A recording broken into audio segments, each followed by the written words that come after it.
Assalamualaikum warahmatullahi wabarakatuh. Alhamdulillahirabbil nahmaduhu wa nasta'inu wa nastaghfiruh. Rabbi shrah li sadri wa yassir li amri wahlul 'uqdatam min lisani yafqahu qawli, amma ba'd. Bismillahirrahmanirrahim. Ucapan di awal kalimat yang kita memulainya dan menurut saya wajib dengan kalimat tersebut yaitu berupa lafaz basmalah. Semoga kita semua selalu diberi kesehatan baik jasmani maupun rohani dan dalam lindungan Allah Subhanahu wa taala. Amin amin ya rabbal alamin. Pertemuan MK Akhlak Tasawuf sekarang yaitu membahas tentang Imam Al-Ghazali. Sebelumnya saya selalu mengucapkan kalimat syahadat di awal dan Fatihah buat beliau. Asyhadu an la ilaha illallah wa asyhadu anna Muhammadar Rasulullah.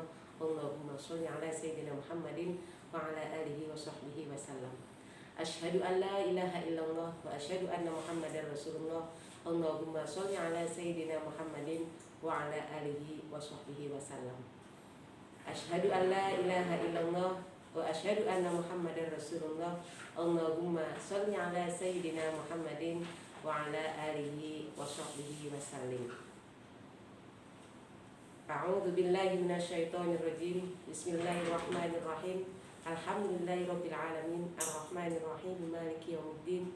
Iyyaka na'budu wa iyyaka nasta'in. Ihdinas shiratal mustaqim, shiratal ladzina an'amta 'alaihim ghairil maghdubi 'alaihim waladdallin.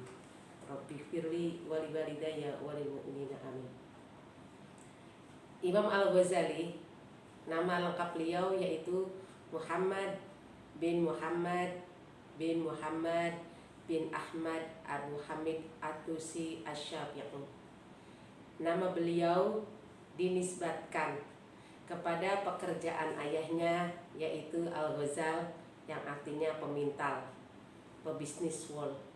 Atau juga Al-Ghazali itu dinisbatkan kepada kampung halamannya yaitu Ghazalah yang berada di kota Tus, lahir pada tahun 450 Hijriah.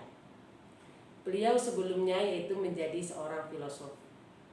Kemudian yang kedua menjadi seorang ahli dalam tasawuf atau sufi. Filosof menurut para filosof itu sebelumnya beliau itu adalah hujjatul Islam, punya jasa yang besar dalam memberikan argumen atau hujjah baik dalil akli maupun dalil nakli yang mengalahkan banyak kalangan, termasuk argumen para filosof yang sekuler anti Tuhan. Menurut para filosof bahwa qidam yang ada pada sifat Allah, qidam itu tidak ada awalnya.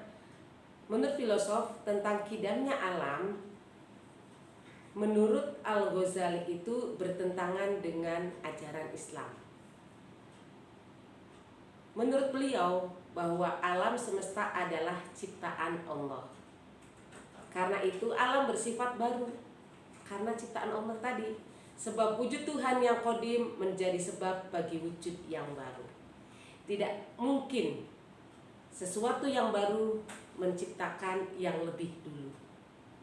Jadi Allah itu qidam, tidak mungkin didahului oleh makhluknya atau ciptaannya.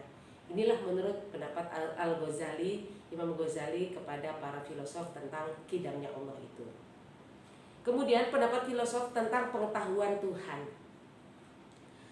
bahwa Tuhan itu tidak mengetahui hal-hal yang kecil kecuali dengan cara kuli, dengan cara global saja. Hal-hal kecil itu tidak diketahui oleh Tuhan.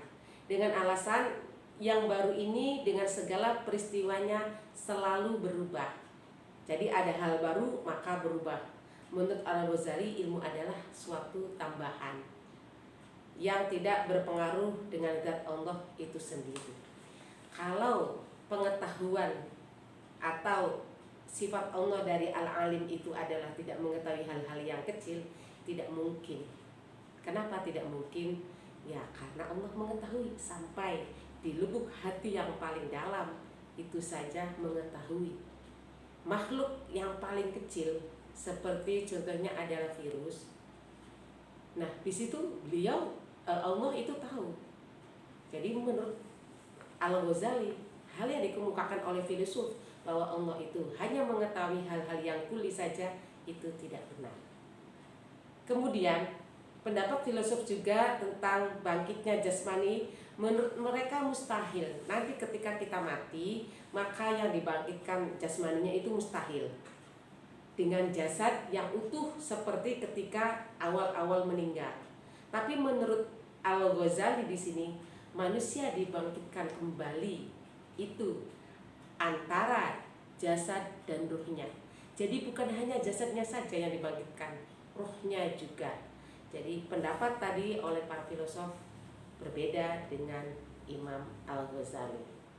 Kemudian tasawufnya beliau yaitu mengakui adanya pengetahuan suprarasional terjadi pada situasi-situasi tertentu. Jadi kejadian suprarasional itu tidak terus-menerus, tapi ada waktu-waktu tertentu atau akwal.